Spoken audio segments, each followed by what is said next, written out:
What's up, ladies and gentlemen? Welcome back to the Codex Station. Comics, not Comics Unleashed. This is Comic Character of the Week, and tonight we're doing over a special dynamic duel. But first, let's get the introductions out of the way. I'm your host tonight, Sal the Slab Guy. Over there in the bottom corner is always Dan the Kelly Art, and next to him is the Ric Flair of comics. Woo! Live from the I almost said crematorium. Can we start this intro over one more time? I don't know. Coming to you from the Library of Comics, right there, Uncle Gary. Right here. Of course, we've got a special guest star with us tonight, Rob Galen, the principal owner of Comic Logic. How you guys doing tonight? He's the big kahuna. Good. He is the big kahuna. He's the big kahuna of Comic Logic. It takes a big kahuna. Rob Gary says that all the time. That skill fills that. It's a lot of pressure. Big kahuna. Big kahunas. Thanks for having me tonight, guys. I'm excited to be here. Yeah, man. Kahuna burger. My girlfriend won't let me because she's vegetarian, but I do like a good burger. Yeah, man. Welcome to the show. It's always good to have a special guest star, and especially you. Oh, you're too kind. Thank you for saying so. I appreciate you guys having me here. It's gonna be fun. I'm looking forward. A true comic shop owner. Yeah. How about that? Yes, indeed. I'm not the first, am I? Well, no. Comic shop? Does Tessa own the comic shop she runs, or does she just run them? I'm not sure. She's a partial owner. I think she was. I'm not sure if she was the principal owner. Well, if she's a partial owner, then she was the first. Well, Mike and I would have been the first then, if that's the rubric we're going on. But we're talking about big kahunas. He's the big kahuna of the big kahunas, with the big kahunas. Very kind of you to say so. There we go. I appreciate it. All right. Look at him. It's like he's a stunt double for The Rock. There he is. He's a chip off the old rock. Yeah, he goes by the Boulder. There you go. The Boulder. I'll take it. I got you. I see what you did there. What you did there. All right, so let's go ahead and get some business out of the way before we kick off this fantastic show. Once again, I'm your host, Sal the Slab Guy, coming to you from the Slabatorium, but you can always find me on YouTube under Sal's Comic Corner and Instagram as the Slab Guy 77. Dan, why don't you tell everybody where they can find you? I think they know at this point. You can find me on Instagram at Dan Kelly Art. Go do it. Oh, look, we got the boss in the chat. The boss is looking out. Jamie's watching you.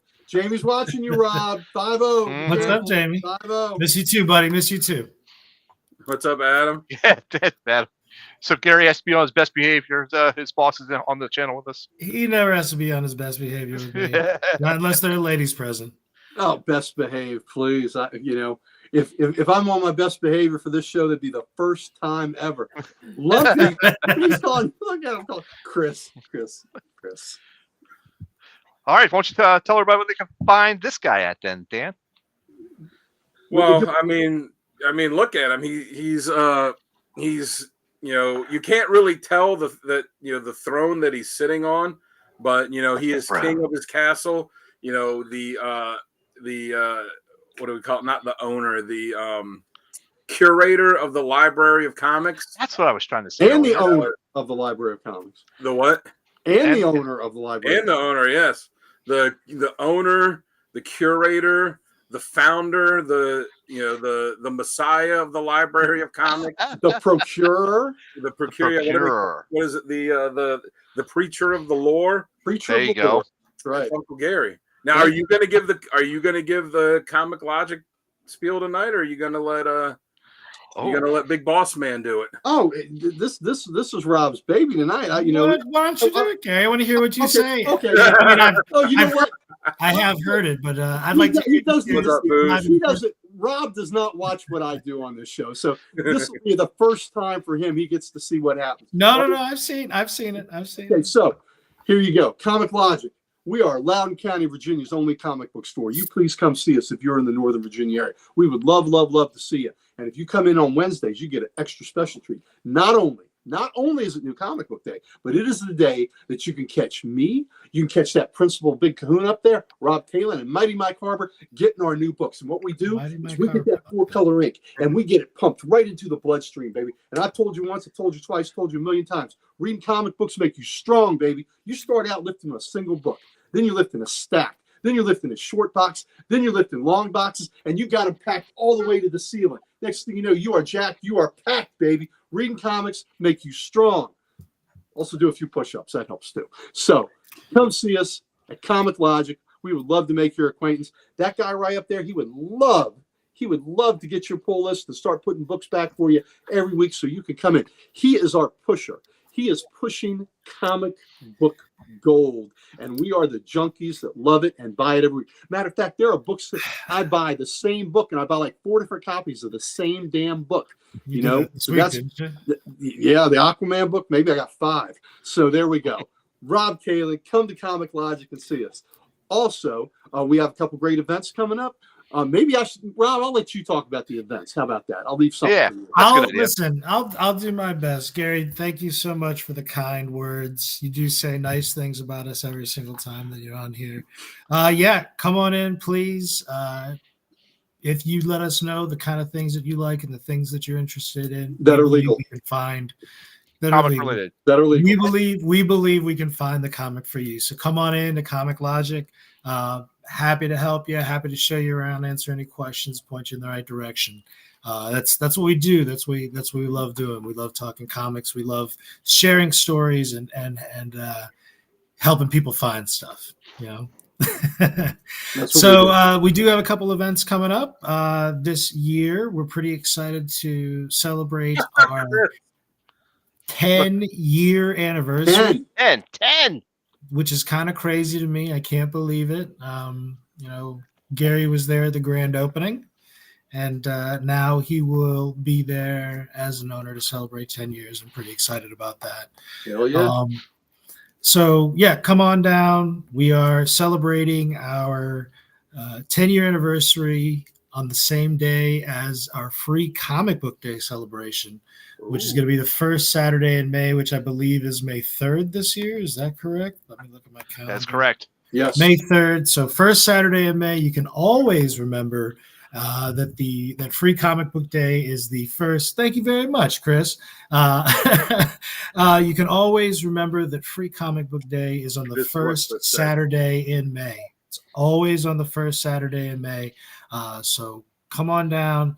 We at Comic Logic give anybody who waits in line 5 comics per person. As long as you wait in line, can't grab any extras for friends or anything like that. But anybody who comes down, if you're a family of 4, that's 20 different comics, as long as you take different titles and such. So, so free comic book day, Saturday, May 3rd. We'll also be celebrating our 10-year anniversary.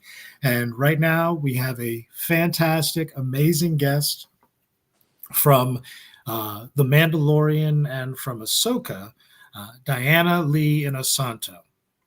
That's right. Did I pronounce that right, Gary? Yes, she did. And Sal's holding up that book that her character is depicted on. And we'll say one more thing about her. Yeah. Martial arts royalty, because she is the Master's goddaughter, Bruce Lee's goddaughter. That's amazing. So there you go. We're very excited to have her. We very much appreciate the fact that she's taken time out of her year to come and celebrate our free comic book day and 10-year anniversary with us. So please come on down. Line starts early. Make sure to get there. Long line. We usually keep it moving pretty quick. 5 comics per person. Going to be a great day. And there are more surprises in store, so make sure to stay tuned. Very good. You guys must have like the Mandalorian hookup after last year, and I know, right? Are you gonna have Nick Nolte next year? We're gonna, hey, that would be. I'll take Bill Burr actually from. Oh my God, I would love that. Bill Burr would be great. And we also have that same month our spring LotCon. Yep. Oh, I was getting So okay.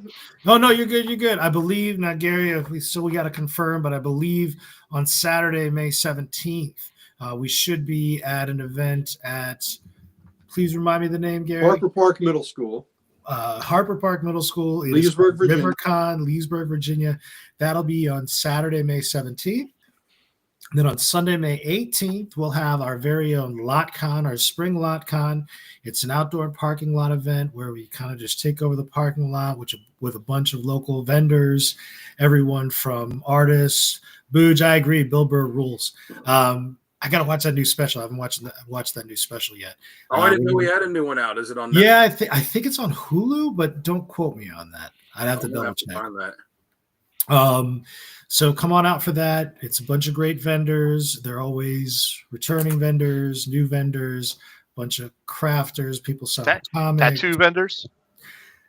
There have been some tattoo live tattoo artists. They have just like a little flash sheet. And now when I say flash sheet, that doesn't mean flash symbols of the comic character Flash. It means yes, it does.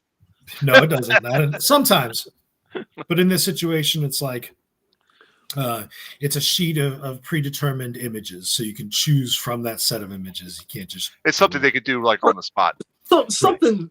Rob's acting like he's detached from this. Each time they've been there, he's got a damn tattoo. Don't let him act like he's just an observer. He is a participant. It's like the old hair club for men. I'm not just a spokesman.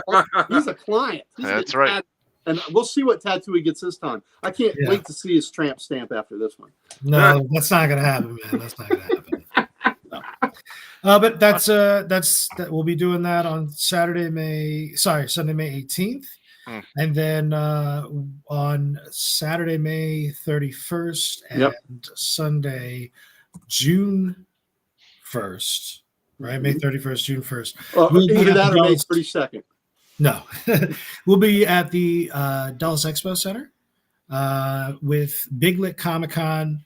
It's a fantastic con right there at Dallas Expo Center, just down the road. So if you're in Loudoun County or the close surrounding areas, not far down the road at all. Always a great time. Some pretty decent talent. A bunch of great vendors. Thank you so much for saying LotCon is a great time. Thank you, Adam. Very nice of you. So yeah, we'll be a vendor at Big Lit Comic Con at the end of May, early June.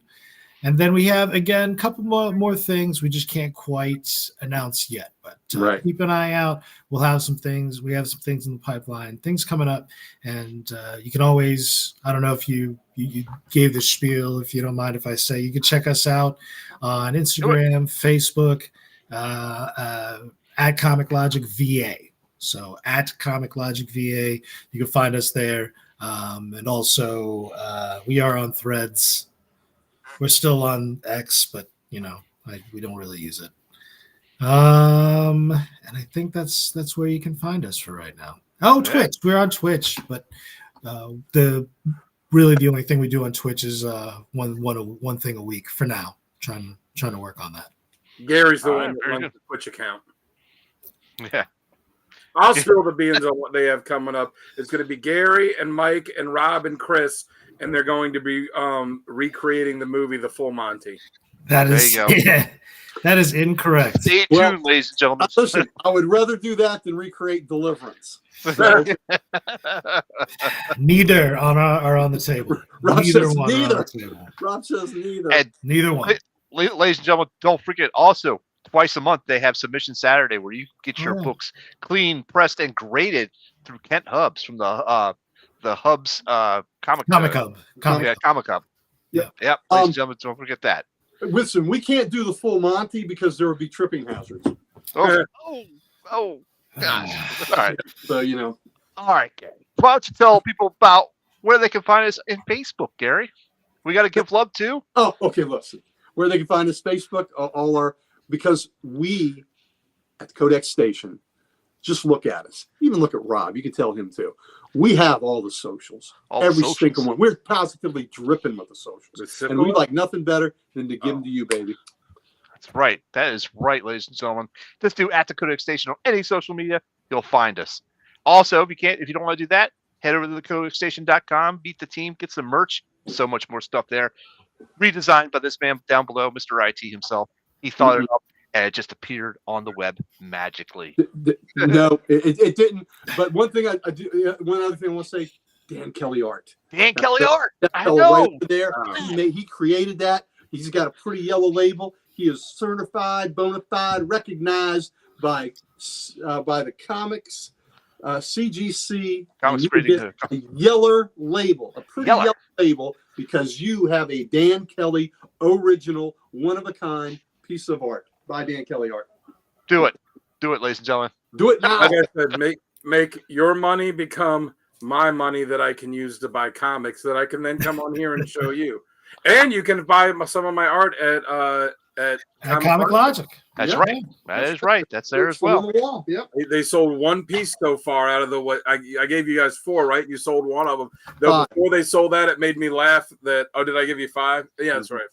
Though before it sold, when I went up there once and Rob came up, he's like, "Oh, man, we almost sold one of them." And I was like, "Wow, story of my life." You're so close. But then we did. Like you almost succeeded at something. That guy was going to buy it, but then I showed him this graphic novel he'd really want.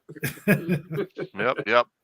All right, one more thing before we kick off the show. This is March, and this is the March giveaway from the Codex Station, ladies and gentlemen. So enter in the chat a hashtag giveaway, or go to our site, get a screenshot of you subscribing to our station, post that on any of our social medias, and if you already subscribed to our channel for that $1 a month, you're automatically entered. But look, you can win this.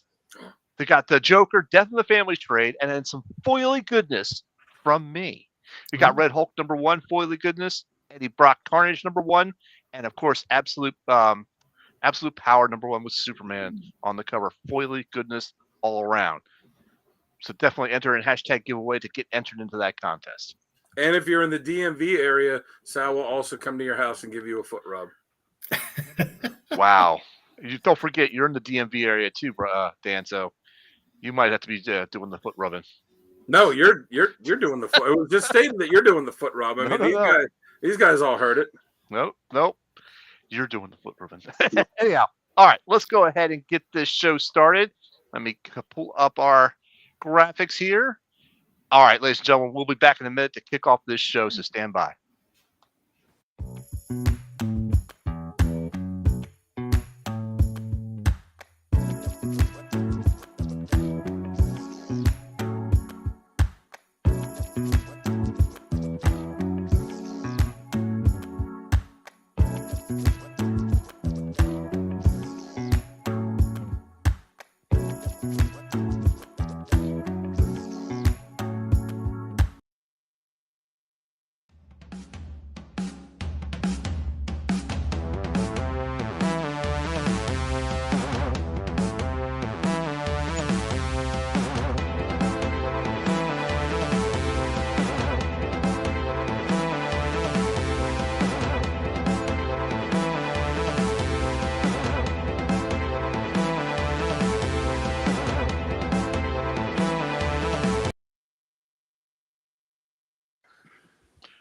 Welcome back, ladies and gentlemen.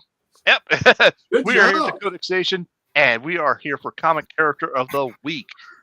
Thank you very much. I appreciate that, Gary. Dude, it was not as good as I hoped it turned out to be, because I was trying to throw in some animation and some speech things in there as well, but I couldn't get it just right. And me being the perfectionist that I am, I couldn't stand it. So I eliminated those animations and voiceovers, and I went with that final graphic that you guys saw there tonight. Well, it's a great graphic. I like the music too. You're welcome. Thank you very much. It was good. Yep, thank you. All right. So, what's that? It was acceptable. Yeah, I know. It was. Dan, you're absolutely right. It was acceptable. Thank you. All right. I'm your host tonight, Sal the Slab Guy. Joining me down in the bottom corner there is Dan, the Kelly Art. Right over here is Uncle Gary, the Ric Flair of comics. And our special guest star right over here is Rob Kalin, the principal owner of Comic Logic. How you guys doing? Are we ready to kick off this show? Ready to rock and roll. Yeah. All right. Ladies and gentlemen, we are giving you the deep dive on the Super Sons tonight. And Dan, why don't you go ahead and give us the intro on them? Well, they first appeared in World's Finest Comics number 154 in 1965. I own it. Shocker. Here's the thing. Gary already told that joke. So, It's not a joke. It's the truth. I've heard it. I've heard it. That's the iteration that we're not discussing today. But Iteration, That's been consideration. That's been retconned. Good Hey, Paul, evening. how you doing? Iteration, consideration. Well, I'm just kidding. So they individually appeared, and Damian Wayne first appeared in Batman 655, was a cameo. First full appearance of Batman 656, which was September 2006 and October 2006, created by Grant Morrison and Andy Kubert. Technically, there's the Son of the Demon thing, but since that wasn't, questionable whether that's, canon or not, we'll go with Batman. And then John Kent first appeared as a baby in Convergence Superman #2 from July 2015, created by Dan Jurgens, legendary Superman creator Dan Jurgens. Mm-hmm. It's simply put, it's the sons of Batman and Superman teaming up, carrying on their father's superhero traditions, each in their, let's say, in their own unique ways. Mm-hmm. As far as powers go, John's got the powers of Superman. Damian's got the skills of Batman. And so they complement each other the way that Superman and Batman complement each other with skill wise, maybe not necessarily personality wise, but sure we'll be diving into that a bit some. Yes, indeed. Yes, indeed. All right, to kick off our first segment, Rob, you can go first. And this is how our characters work best. So how do you think they work best? As being themselves. I mean, I've always described this pair as like almost the Muppet Babies version of Batman and Superman, right? You got the expanded personalities where 13-year-old Damian is even more brooding, even more of a suspicious, untrusting, snarky person than his father is. And then you've got Jonathan at 10 years old when this starts, bright-eyed, bushy-tailed, excited about the idea of saving people, helping people, loving that idea. So you've got these, just really focused child versions of these characters, and I just love the way that they interact when they're working together and teaming up together. And I think that they're best as that team at this age, not any other age. Oh, we'll get to that. Don't worry. We'll get to that section. We'll get to that segment. Very good. I didn't get into specifics. I'm just saying. Okay. Don't worry. The relationship at this age is fantastic. True. Very, very true. We got a segment for that, Rob, so don't you worry, okay? You could go into more detail then. I'll go next on this one, and I have to echo what you said. I think they are amazingly, when they're working together, their personalities, their skill sets, they mesh just as well as Batman and Superman do. Damian is a chip off the block. He's more brooding, more suspicious, and a bit more snarky than Batman. I don't think Batman's as snarky, but you get more snarkiness out. Nobody is as snarky as Damian. Damian, you could say it, he's a dick. Yeah, his one game is just amazing. It's on point every single time. He's got some great one-liners in almost every issue that I've read. And yes, I like them when they're both about the same age and they're dealing with their events together. So that's how I like them best. Uncle Gary, how about you? Oh, absolutely, you guys. It's sometimes we love the comics that are rough and tough and brooding and all that. But man, it's okay. Comics can be fun. Comics can be fun. Guys, it's fun. Yes, it is. And these personalities, Jonathan is just a big, goofy golden retriever, is what he is. I'm so happy all the time. And Damian's a black cat slinking through the shadows, right? Plotting his next move. Yep. And that's what they are. And their personalities are so great together. And the fact that they get under each other's skin just enough is just hilarious. And they won't admit it, but they really do love one another. They have a brotherly love for one another. They're not gonna, especially Damian's not gonna come out and say it. Yeah. But they care for each other greatly. Let me add to that, Gary. I've been trying to reread as much as I can before we had had this because it'd been a while since I'd read some of the original material, and you do see that evolution as the time goes on. And there is, like, I don't remember how late it was in the series. I think it was before the end of the first run, where he definitely refers to John as his friend. Yeah. John is kind of like, that's. And so, but for sure, it took some time to get there. Well, it's brotherly love. Yeah. When he does like the flying thing with him on top of the truck. Yeah. Yep. Yeah. And I just love the little things like Damian hates it when Jonathan flies him somewhere. Hates it, can't stand it. And he's so jealous. He gives Jonathan a hard time. You got these powers, you didn't even earn them. He gives Jonathan such a hard time for it, but he comes to rely on those powers, quite a bit to bail him out of trouble. And Jonathan's not above talking a little bit of smack when he saves Damian, and it galls Damian when Jonathan has to save him. Well, also because this is a Damian that had powers on that kind of level for a short period of time. Yes. For a very short period of time. So, and then had that taken away, and now he gets to see somebody not as experienced, not as skilled, getting to use what he used to have. And it probably irks him pretty bad. It sure does. But they're a wonderful duo. And when you throw in Crypto and Titus or Ace the Bad Hound, this is Ace, you throw those in and Bat Cow and all that. I mean, it's just a fun, enjoyable book. And it's really good. We love in the shop being able to recommend a book like this, because it's all ages. We can recommend this to a parent that's got, kids that are like 8, 9, 10. And this is wonderful to be able to recommend a book like this, and the parent can enjoy it just as much. So, Gary, I used to have those, and I actually sold my set of those. I'm still mad about it to this day. Was it along with your soul? Did you sell them all? Yeah. You know who I sold them to? Who? Michael Harbor. Did you? Oh, well, listen, I know. He asked about him. He said he had missed out on him, and I felt bad, so I gave him my set. Okay, your soul is redeemed. But listen, we know where he lives. We can get him back. Plus, I still got this. Oh, there you go. Nice. That's pretty cool. Excellent. Yeah.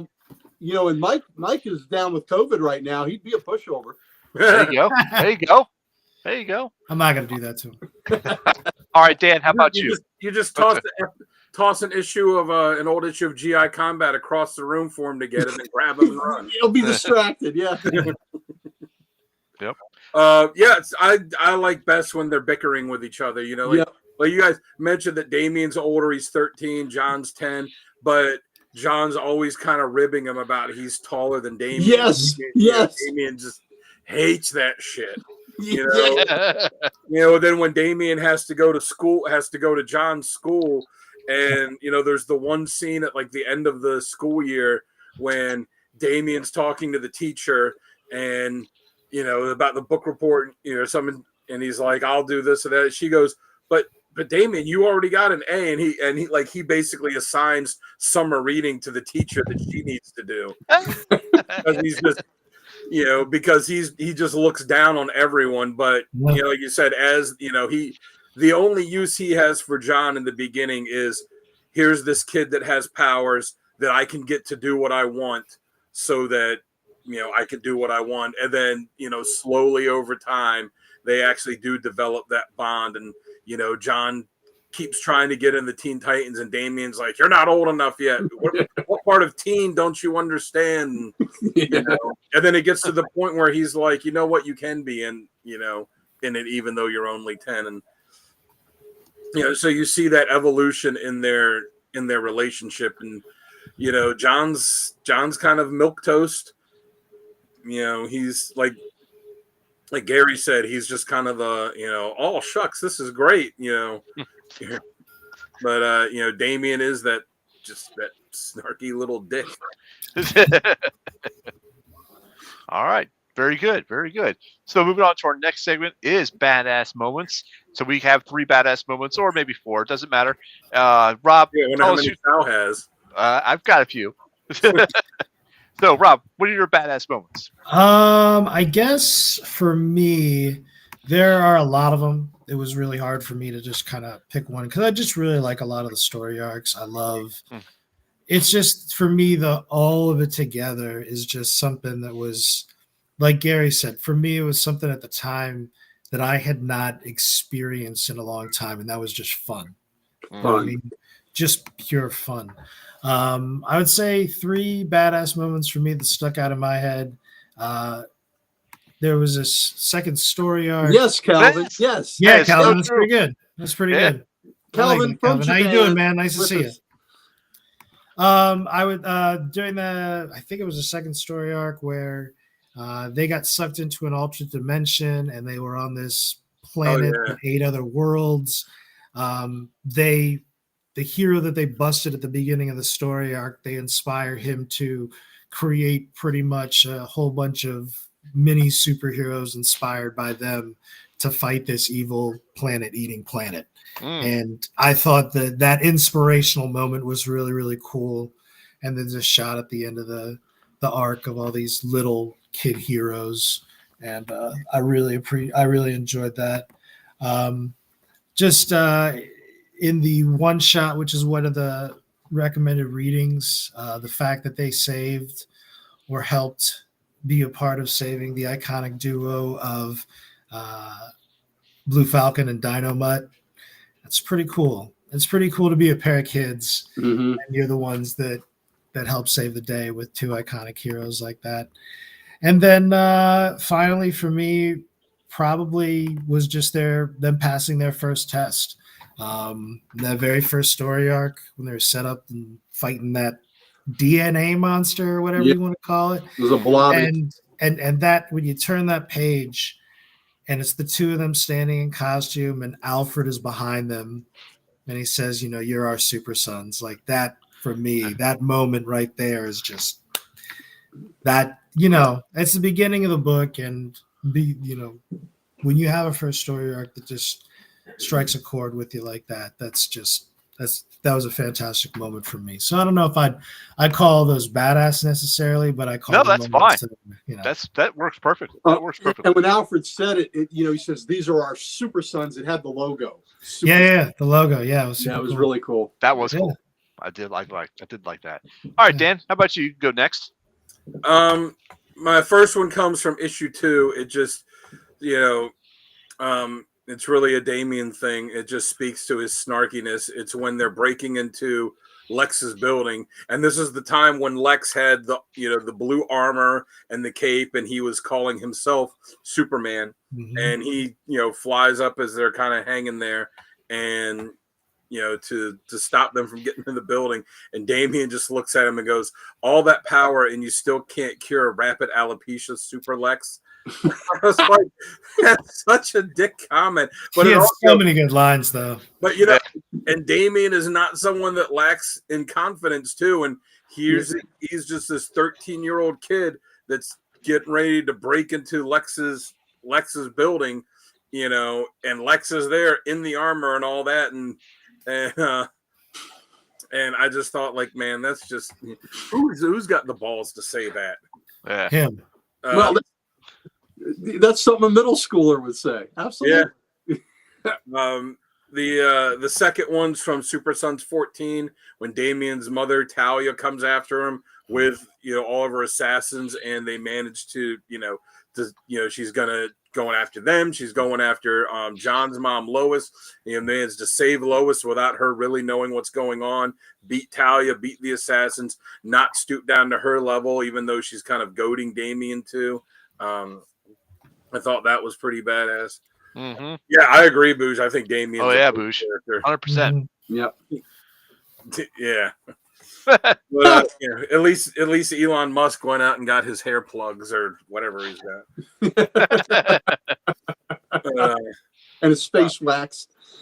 Which is funny. If you see his recent haircut, you see the scars on the side of his head from his hair transplant.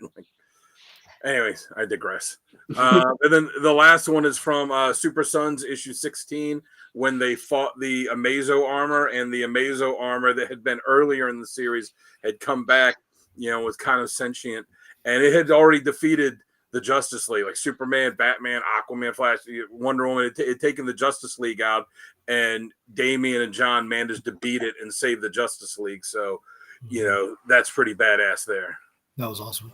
Yep, that's very true. All right, I'll go next for these. Next for my badass moments, I have from Adventure of Super Sons #4 when they're on the alien planet and they just plow through. John burns through an entire robot army. He does the vision blast and just melts them all. And Damien's just left there speechless, like he couldn't say anything. He's just like that to make the snarky kid be speechless. That's pretty badass. I like that. The next one I got from Challenge is the Super Sons #2. This is when they're battling the Justice League that's been mind controlled, but Damien's like agility and his brains keeping them all at bay while John goes after the real threat. That just all around is a badass moment for me because to take on the entire Justice League yourself is just kick ass for me. And for my last one, I've got from Super Sons #8. This is where John punches a hole through a monster, and he's showing off his raw power, and Damian calls him a show off. He's just like, show off, like that. I thought that was pretty good. Get a little bit of snarkiness in there with it. So that's what I have for my 3 badass moments. Uncle Gary, how about you? Nice. Some ones I had have already been said, so I'll say a couple of more. Of the minor ones. In the one of the enjoyable sequences that I really got a big kick out of was in the Super Sons annual. In the beginning of it, there's a prologue where they foil a bank robbery, and it's just the whole time they're cutting up with one another. They're going to say, I didn't even know people rob banks anymore. And at one point, Damian says, I'll stop it. I'm super. And right at that point, the car hits him. He goes, and Damian's like, way to go, Superman. And they're talking trash the whole time to each other while they're stopping the bank robbers. That's awesome. Beating their butt. It was again, fun. Comics can be fun, we talked on here, like in the past year, one of the dumbest, funnest comics we had was Godzilla versus the Justice League versus King Kong. That was just stupid fun, and we loved it. And that's Jurassic League. The Jurassic League, yes, a lot of fun. These guys here, it's just so much fun. Just they were paying more attention to zinging one another than stopping the bank robbers. But they stopped them without any problem. They did their job. But the whole time they had a running dialogue, busting each other's chops, and it was just funny. Now this one we don't like, and we'll talk about it later. We don't like when Jonathan when Jonathan advanced in years and things like that. But there's one where they're both aged at the same level, and it was in this Trinity special. And it was written by Tom King, the backup in the current Wonder Woman. And the two of them are like teenagers, close to the same age, maybe 16 and 13, something like that. And they're babysitting Trinity. And it's just delightful. It's cute. And at one point, Trinity is just a precocious little kid that won't stop crying, won't stop whining, and wants to go to the moon. Well, you know what? They took her to the moon. That is pretty badass that they, as babysitters, had the power to take her to the moon, and that's what they did. And that was fun. And then they have another incident where they're babysitting her, and she is having the worst time getting her kite to work. And these two guys, here we got the greatest detective, and we got Superman's kid. They can't make the kite fly right, to please her. So what do? They do a jailbreak. Who do you think they break out of jail? Kite Man. Kite Man. And some kite man flying the kite with it. I think that's adorable. I think that's great. I think that's badass that they did a jailbreak to get Kite Man out so he can fly a kite for Trinity. So there you go. All these are sappy, and I'm okay with that. I mean, if you're gonna break a supervillain out of prison, I mean, do you really have to worry about what Kite Man's going to do? That's right. Yeah, I know. Away from you. Right. That's what's Kite Man going to do? He's making a little girl happy. There you go. Yeah. Very good. Very good. All right, so let's move on to our next segment, which is critiques and criticisms of what we don't like. So, Rob, you have the floor. Tell us what you don't like. And I think we're all going to be pretty much in agreement on Yeah, this I think one. we all are. And if you say Bendis's name, you can cuss. Yeah. Yep. Well, yeah. Yeah. Listen, at that point, I pretty much, I don't know. Anyway, the big elephant in the room, obviously, is the aging of Jonathan during the Action Comics run, thus completely, mostly, if not completely, killing the dynamic and taking away that kind of boyish charm and fun that Jonathan had. Mm-hmm. Like the innocence was lost almost, and that was a great disappointment. I got to tell you, the other thing, I don't know if I'm mad at the writing, but I was just very disappointed in a lot of Damian's decisions, especially during that whole Teen Titans thing. Very disappointed with his attitude and how he behaved. I mean, I still love the kid. God damn, he has to. Well, yeah, the prison under the hidden prison his teammates didn't even know about. Yeah, that's terrible. But no, that's straight out of Batman's playbook, though. Well, that would be, yeah. I mean, you're not wrong. But then, of course, the aging up is probably the biggest disappointment, and and that's the thing about that one that's difficult, is that it wasn't the decision of the person who was writing that title at the time. Yep. And that person wasn't even consulted. Mr. Tomasi was not even consulted. Nope. He's crusty about it. He's upset about it, as upset about it as we are, and he had plans to write plenty more, it sounded like, and we just didn't get it because DC had other plans for John, which Bendis. Yeah. Well, I know Gary's feelings on Bendis, especially after Comic-Con. I know my feelings on Bendis, where DC's like, hey, you did a really shitty job with the Avengers and you made that book really suck. Come do that to Superman. Yeah. His relaunch of the Legion was a disaster, too. Oh, my God, that was so boring. Yeah. Such a boring bock. You're talking about a book where nothing happens. That's so true. Just like waiting in his line. Yeah. How many hours did you wait there, Gary? I was there, I think, a couple hours, hour and a half at least, and I just gave up and said screw it. And then when he was back there later, I didn't need anything signed by him. You were the first one in this. You were the first one in line. So you were probably in there probably an hour and a half before his start time. Yeah, I think you were. I guess so. Yeah. And again, it's off tangent.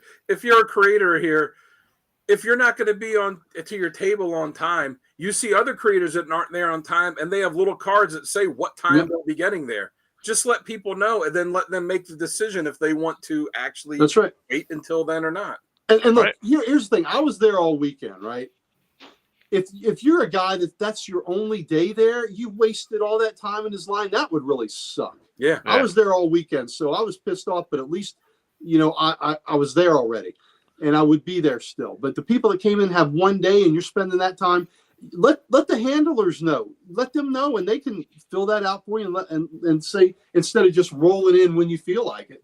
Yeah. So, yeah. But true. But we digress. Yeah, we're digressing. I'll go ahead next, and I'll just kind of echo what Rob had said there.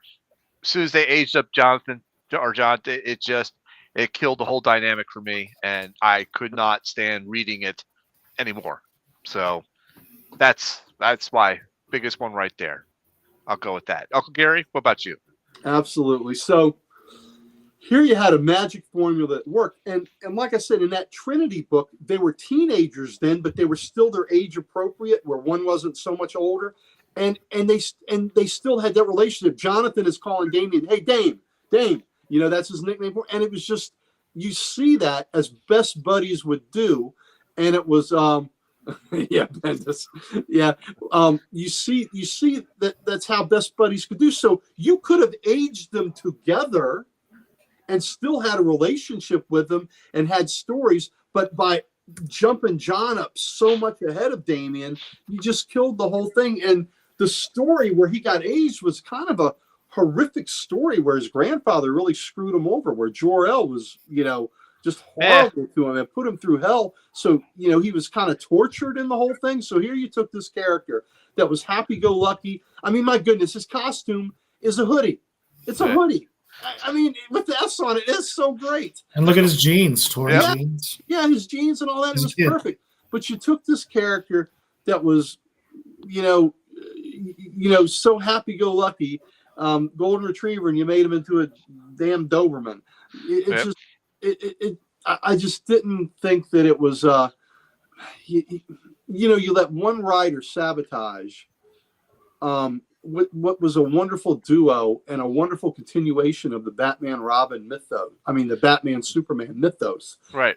And you just destroyed these characters. And like Rob said, we're friendly with Tomasi and have talked to him quite a few times, and he was very angry about this. Yeah. And it's a damn shame, because the other thing it takes from us is how many books are written nowadays with this kind of joy. I will say that what is going on in World's Finest right now with Mark Waid is written with the joy like that. But there's not a whole lot of books that are written with that kind of joy anymore, and fun sense of comic, with comic characters. And you've taken away one of the few outlets we had for something like that by taking this title away. So, very, very, very disappointed that happened. I don't know how you get it back unless you just do a retcon or other world stories or a back in time story or whatever. But you could just say like it happened and these are untold stories. Yes. I mean, they kind of did it in one of the recent issues of Shazam, but it only lasted like half an issue. Right. And Shazam was another book that was written that was a lot of fun for a while too. Mm-hmm. But not many. Now it's not many. Yeah, not many are like that anymore, and that's a shame that it took. It took a shining example of that kind of comic storytelling that is age appropriate and fun for all levels, and I hated that was the direction that that it went. So it's just a loss. It's a loss for the comic book reading community. Yeah, I totally agree. All right, Dan, how about you? All right, yeah, I mean, I'll echo that, the aging up of Jonathan Kent, though my reason, I guess, is a little different than yours. Through all the Super Sons reading I did, I really didn't like John Kent as a character that much. I found him to be kind of, like I said, kind of milquetoast, kind of boring. I really like Damian because he's snarky, he's interesting. I just really didn't find John super interesting in the books. I mean, he had his moments here or there, but, I felt Damian overshadowed him a lot. He's, I guess you see that in real life too with people where you have two friends and you have someone with the big personality and someone that's, not quite as big, and the big personality will kind of overtake the other one. So it was it was good writing in that, because you do have those relationships in real life. But yeah, I thought, along with a lot of the stuff Bendis did on Superman, just, bad idea after bad idea. But yeah, them aging him up, all the years of storylines you could have gotten out of these two. I mean, hell, Teen Titan, they could have had these guys be staples of Teen Titans for the next decade. The way that you had Connor and Tim, in Young Justice and Teen Titans for so long, you could have had something like that again, and now you don't. And I really don't like as much what they've done with John since they've aged him up. Like, they aged him up and they just said, "Oh, you're Superman now," and like everybody in DC treats him like he's on the same level as his dad. But as I read it, I'm like, he hasn't really earned that stature yet. But I guess DC, wants to have another one, but I just look at it, it's like, all right, he's older, he's Superman, and everyone just is treating him just like, that's who he is. Whereas I look at it with something like, even though he's not like his, blood son, but like Dick Grayson with Batman, he wasn't treated like that for a long time for DC. Like, he was kind of the kid, and, eventually he worked his way up as Nightwing, to gain that level of respect. And I feel like they earned it, right? Jonathan didn't earn it; they just kind of handed it to him. And again, it goes from aging him up that you're taking away the natural storytelling where you would have him have that progression the way that that Dick Grayson had, and and some of these other characters by getting all that experience, aging up naturally.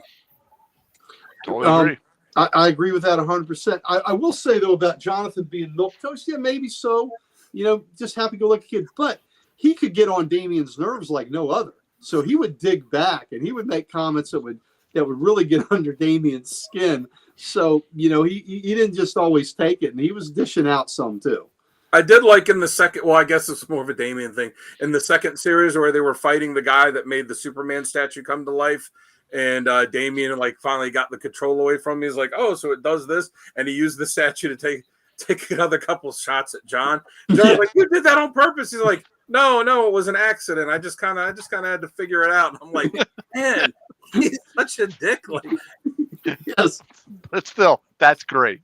but Jonathan is the straight man in this, in the setup, right? He's in this duo. Yeah, you can't have one without the other. Exactly. Yeah, and that's why I said, that's why I think that maybe I just reading it that Jonathan, at least for me, maybe he's supposed to be like that because Damian has the bigger personality. But you see that snarkiness in his relationships with other characters too, like when Dick took over being Batman, and everybody was like, oh, calls him one name, and Damian just insists on calling him Richard or calling him Grayson, and and act, and wants to act like he's the, that Batman is his sidekick.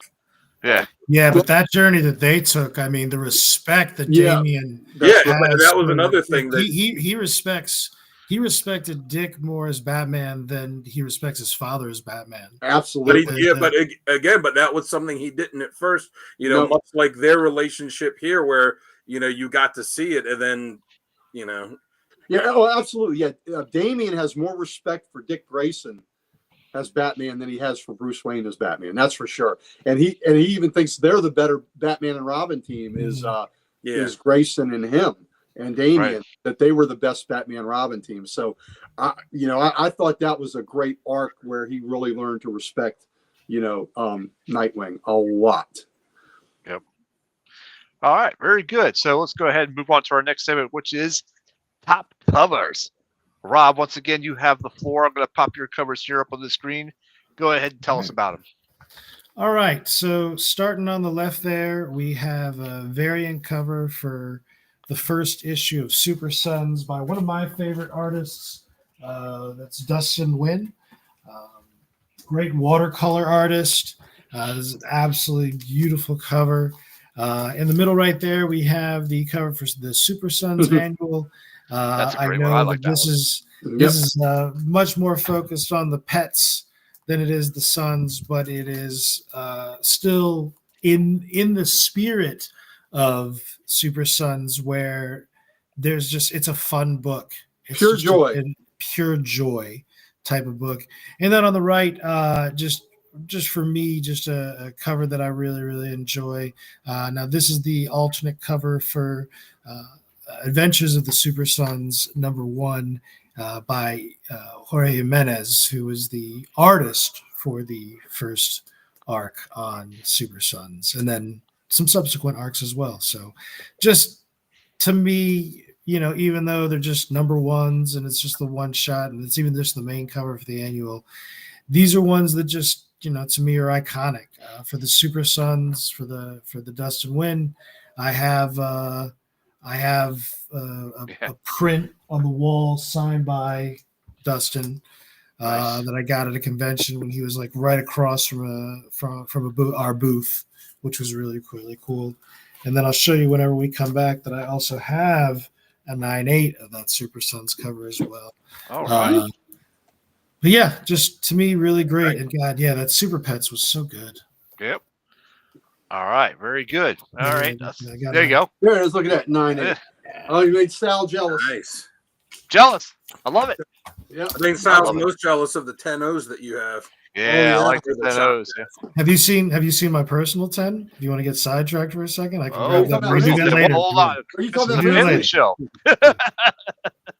Let's do that off. We'll do that Yeah. offline. We'll do that offline. All right, Dan, I have yours queued up here, so go ahead with yours.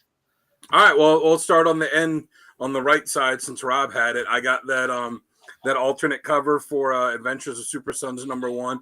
I like the dynamic of it where you see John, where Metropolis is behind him, and you see the sun shining, and he's flying up in the air, and it's because that symbolizes his character, much like his father. And then the opposite behind him, you see Gotham and the moon and Damian, and he's kind of brooding, and he's crouched there on a rooftop or on a ledge, fire escape, whatever. And you see side by side the difference of the characters. We'll swing to the middle one. What were you gonna say? No, just love them. That cover is so great that you and Rob picked. Yeah. Yep, I agree.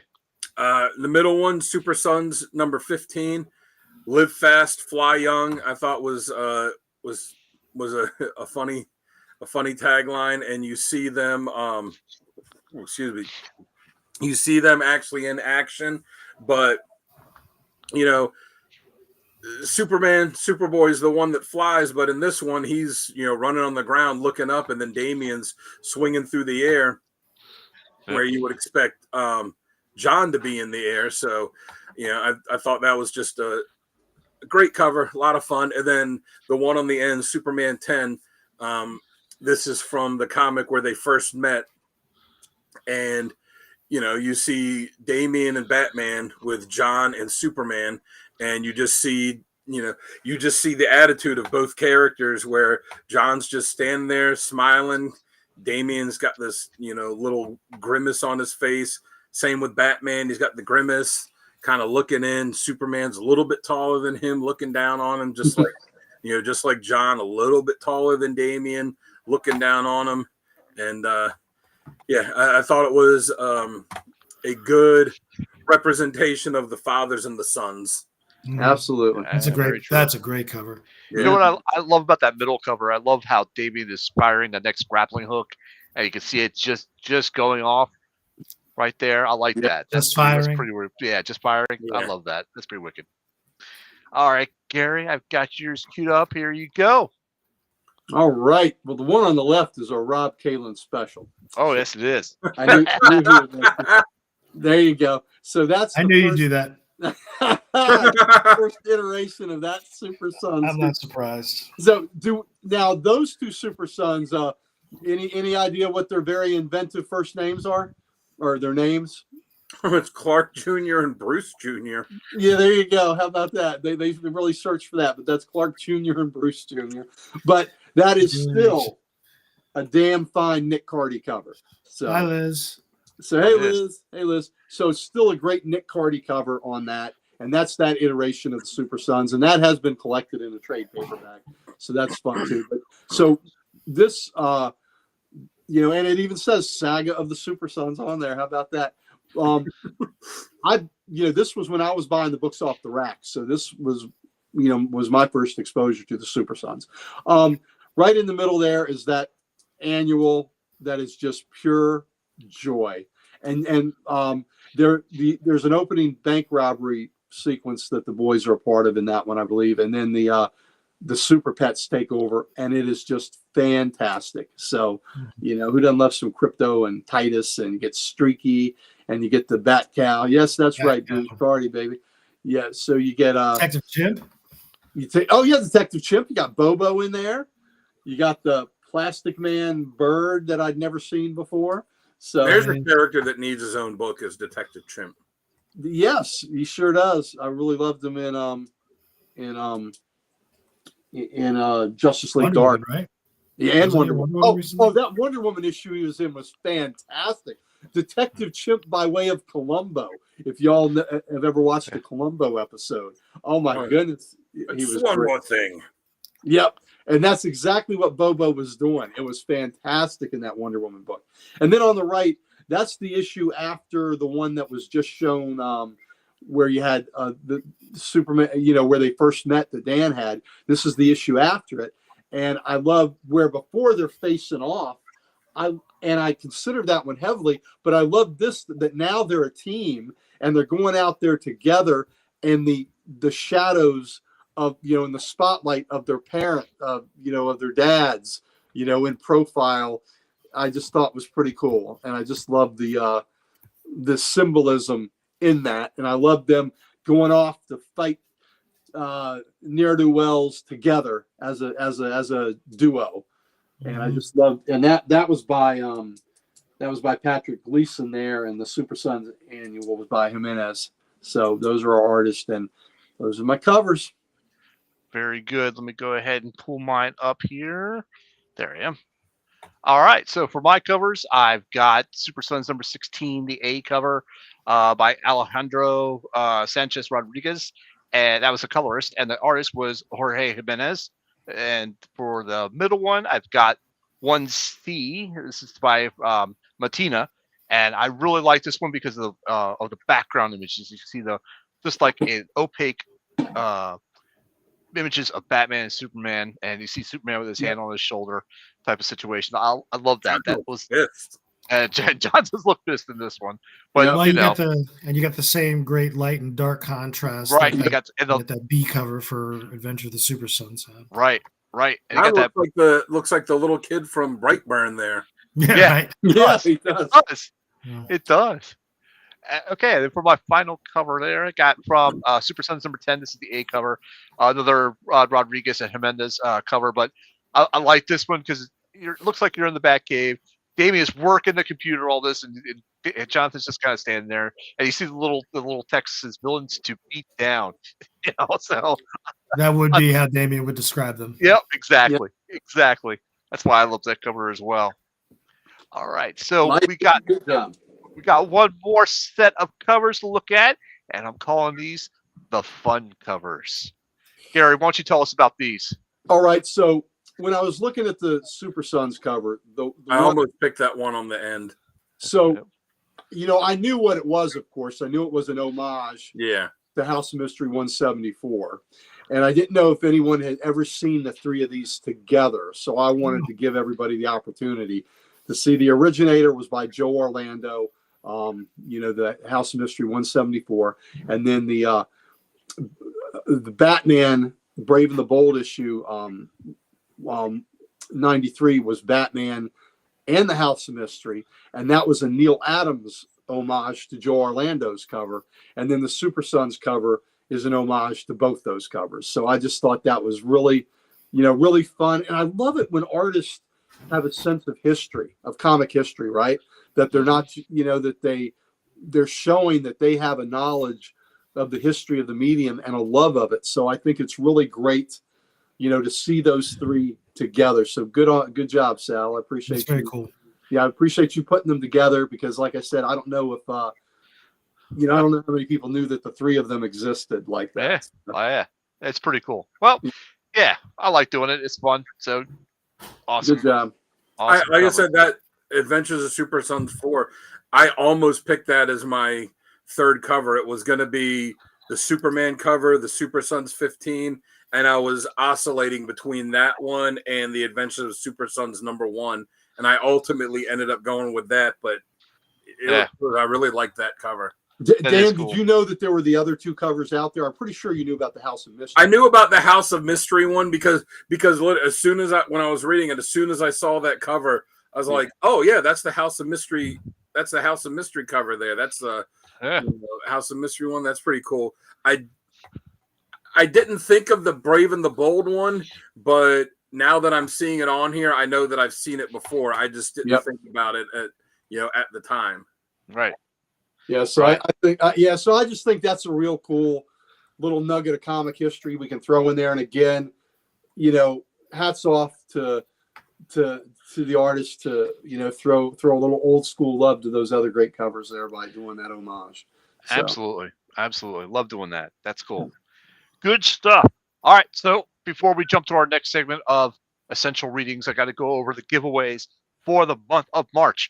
So if you have entered in hashtag giveaway in our chat, or if you've taken a picture showing that you subscribe to the Codex Station on any social media, you're entered in. Also, if you're actually the member subscriber for $1 a month, you're automatically entered in, but you can win these set of books.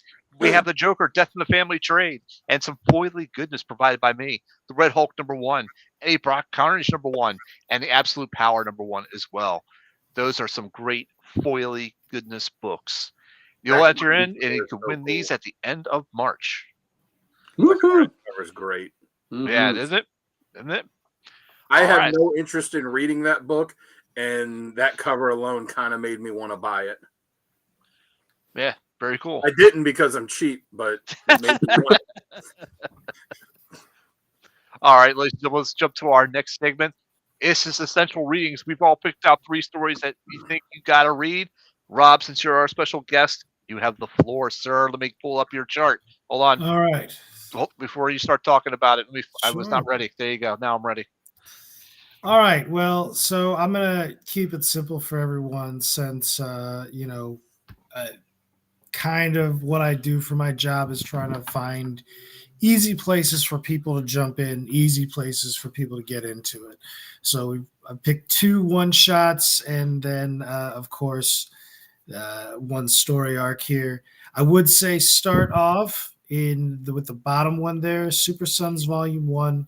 Get your feet wet, learn about the 2, see what their relationship's like, go on them with their first adventure as an official team. I think it's great. It's Tomasi and Jimenez just crushing it. So highly recommend doing that. Then kick over to the Super Sun Annual. Again, it's not so much focused on John and Damian, but pure joy, pure enjoyment, just a great story. And then Super Sons Dynamite Special for Hanna-Barbera, classic Hanna-Barbera superhero fans out there. We've got Blue Falcon and Dynamite needing to be helped by the duo of the Super Sons. And that one is another good one. I wouldn't say it's pure joy, but it definitely yanks on your heartstrings, punches you in the gut in the best kind of storytelling way. So those are the 3 I would say check out, but definitely want to start with that Super Sons Volume 1. And that annual is that's a pretty quick read too, since with focusing on the pets, there's not a lot to read. It's a lot to look at. Yes. Not a lot of words going on between the animals there. It Animal words. The visuals. Animal words, yeah. Animal words. Yeah. Like meow and rough. Yeah. And moo. And moo. That's right. And moo. All right, Gary, got yours queued up. Here you go. This looks a lot like Rob's, just one deviation. All right. The Super Sons Annual 1, again, pure joy. Do yourself a favor. Read that. The Super Sons Dynamite Special, that is fantastic. And you know what? If you even want to have more fun, get the trade paperback that is the Hanna-Barbera DC crossover trade. And not only do you get the super, that with Dynamite, you get Aquaman and Jabberjaw. Oh, yeah. Jabberjaw. Jabberjaw. That is great. And you get Black Panther and Hong Kong Phooey. You get Speed Buggy and the Flash. And, so I mean, this is great stuff. So a lot of fun. So, but the Dynamite issue is in that Hanna-Barbera trade paperback too. DC meets Hanna-Barbera, so you can get all those great stories. But that's right, Liz. Good stuff. And then the last one, Liz knows about this last one, the Trinity Special.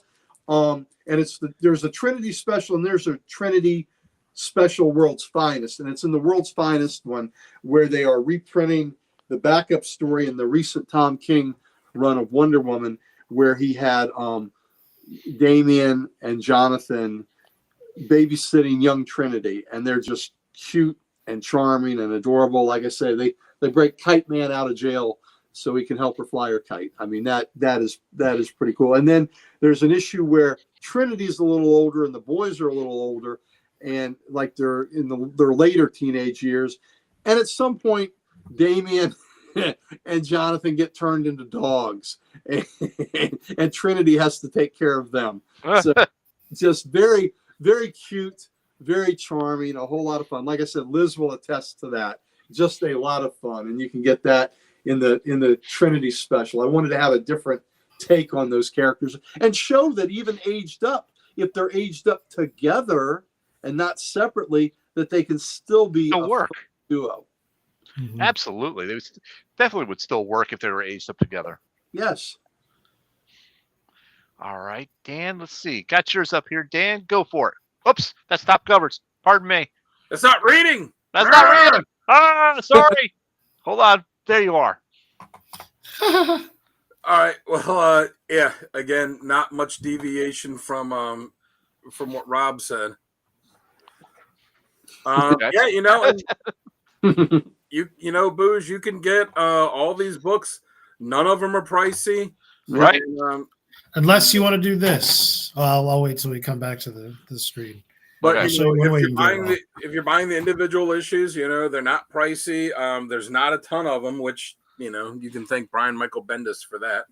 Yeah. But yeah, so the first one is In the Name of the Father. That's the storyline where they first meet Superman 10 and 11. Mm-hmm. Yeah, and you just see them. Great stuff. Yeah, you see them meet for the first time. You see their first interactions along with their fathers. Excuse me.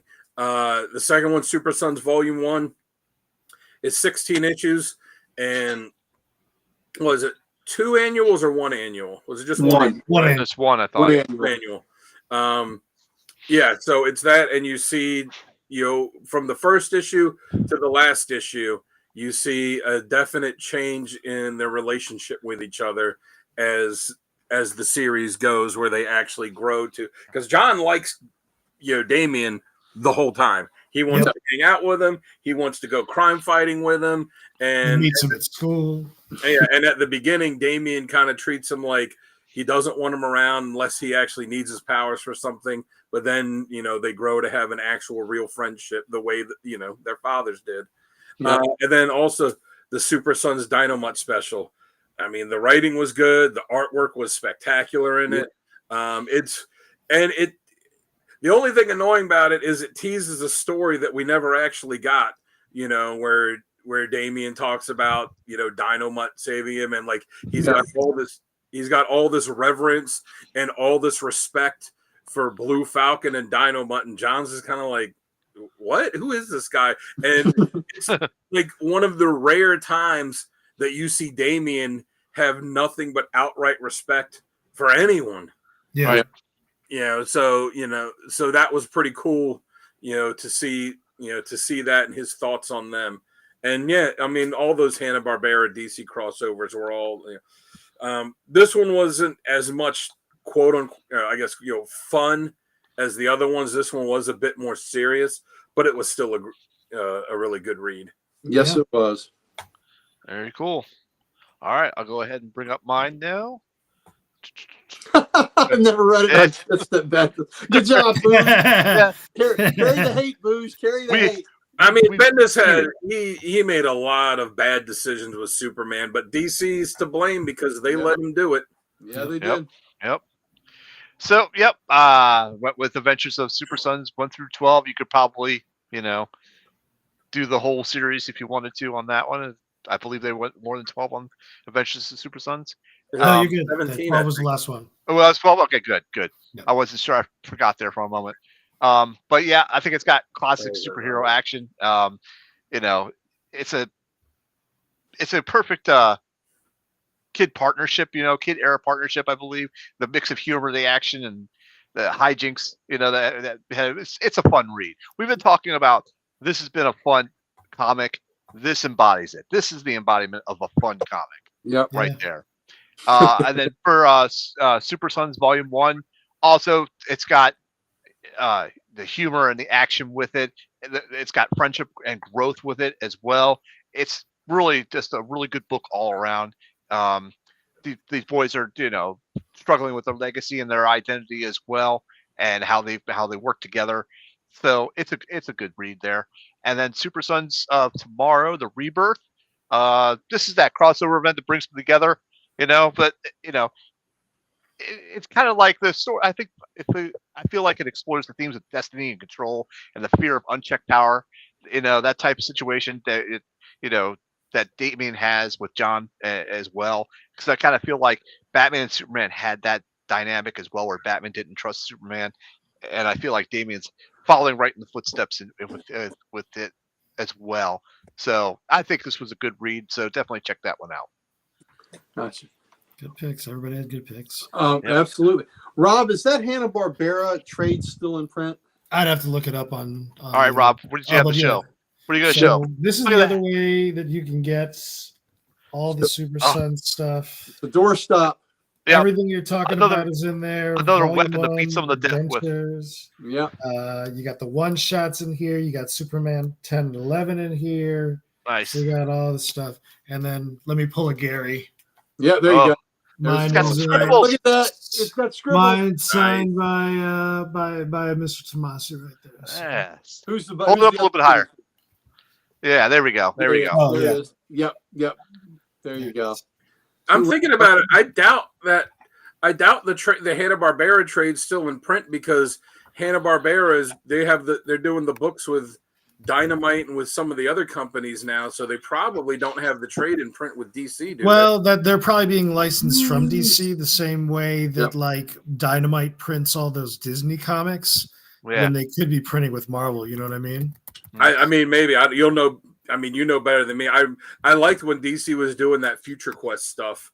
With There them, are where they 2 brought all the volumes together. Yeah, there's 2 volumes of this. Yeah. 2 volumes of DC meets Hanna-Barbera. The Dynamite Super Sons is in volume 2.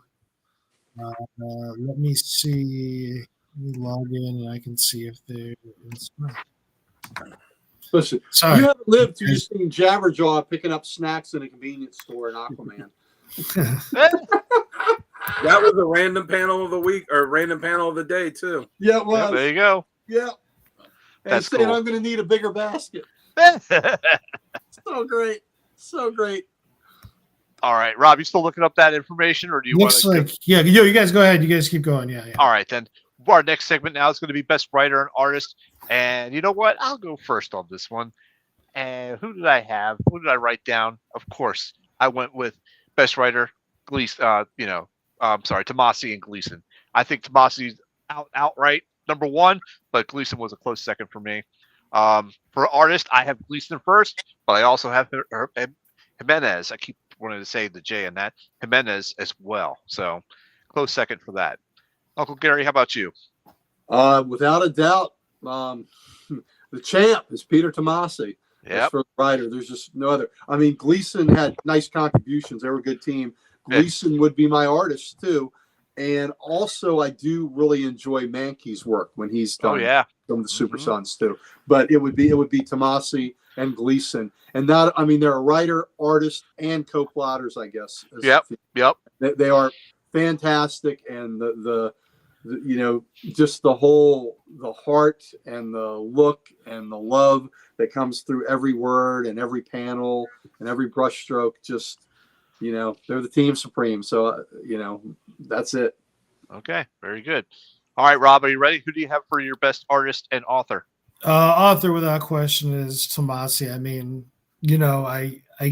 how many other people have written this iteration of the Super Sons other than him and King? I mean, I'd have to double check to see who those one shot stories that were done in like those anthologies were done by. So without a doubt for me, it's Tomasi number 1.